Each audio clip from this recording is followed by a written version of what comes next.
Assalamualaikum buat Miss Yuni, buat Bapak Kuya, saya minta tolong bantuannya dan saya di sini terjebak dengan suasana yang tidak baik dan saya juga ditipu juga. Saya di sini dikurung selama 5 bulan dan saya juga nggak dikasih uang buat pengirim keluarga saya. Saya juga mencari orang yang minta bantuan dari tanggal bulan Desember.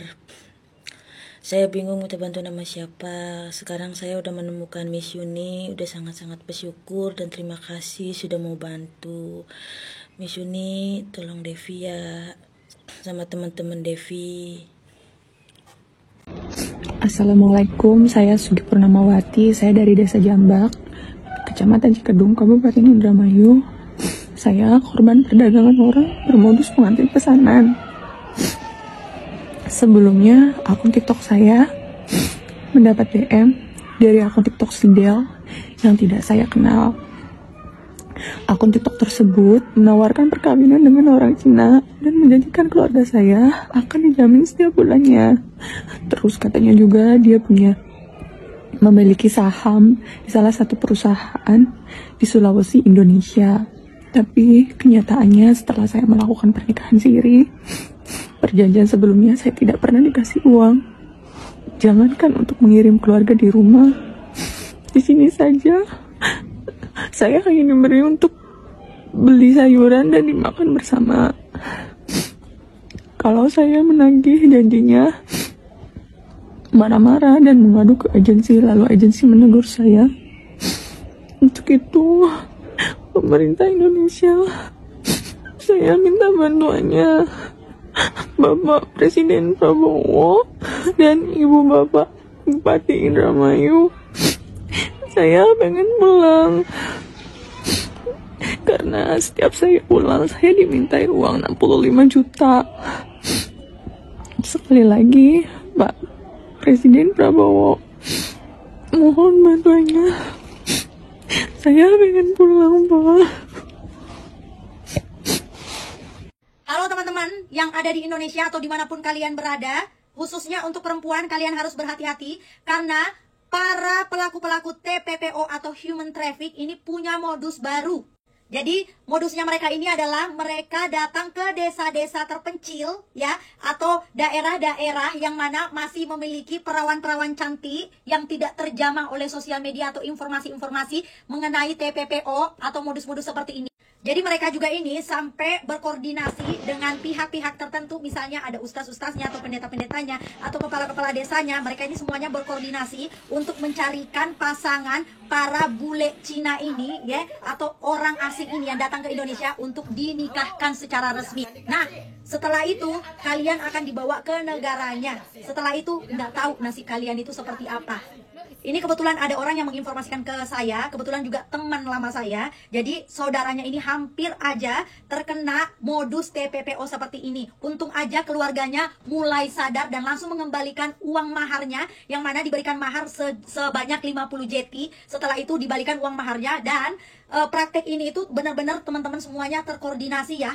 Jadi kalian harus berhati-hati karena modus seperti ini tidak hanya disebarkan di sosial media, tapi sudah merambak langsung ya ke desa-desa atau kota-kota kalian ya, ke desa-desa atau kota-kota kalian untuk mencari mangsa-mangsa. Hati-hati teman-teman, karena pernikahan itu bukan tentang 1-2 hari atau setahun 2 tahun, tapi pernikahan itu untuk jangka panjang, terutama yang perempuan-perempuan yang mungkin sudah merasa minder karena umurnya udah 30-an lah ya, umurnya udah 40-an tapi belum menikah. Lebih baik kalian tidak menikah daripada terjaring dengan modus TPPO atau perdagangan orang atau human traffic seperti ini. Udah banyak banget korban yang sekarang ini meminta-minta tolong untuk dipulangkan ke negara Indonesia, yang mana dia tersandra di negara lain karena sudah punya status hubungan nikah. Modus perdagangan orang ini itu tidak hanya melibatkan warga negara China yang menjadi pengantin prianya teman-teman, tapi juga negara yang lain seperti Kamboja, ya, Vietnam, Thailand, atau negara-negara western yang lain. Hati-hati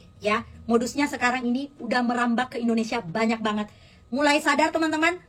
Tolong ingetin, apalagi kalau kalian punya keluarga di pedesaan sana, karena mereka akan menjangkau sampai desa-desa kecil. Hati-hati ya. Hari ini saya akan jelaskan tata cara kerja atau modus-modus para makelar perjodohan ini, ya. Jadi pertama-tama ini si makelar ini biasanya ada dua, ya, satu dari China, satu dari Indonesia. Jadi kebanyakan makelar China ini akan mencari orang-orang Indonesia yang bisa Mandarin, gitu ya, atau influencer-influencer seperti saya. Atau ada teman-teman lain di sini ya. Jadi mereka itu banyak yang DM saya untuk mencarikan gadis Indonesia, lalu kerjasama dengan mereka ya. Saya juga waktu itu pernah diminta untuk bisa nggak nih mendampingi gadis WNI ini buat paspor gitu ya. Padahal kan bikin paspor itu gampang ya, tapi ternyata memang banyak yang ditolak gitu ya. Karena nggak bisa dia bilang, soalnya mungkin baru kelihatan ya, baru orang pertama bikin paspor dan tujuannya nggak jelas begitu. Kebanyakan orang yang cewek-cewek ini tuh nggak ngerti gitu kan.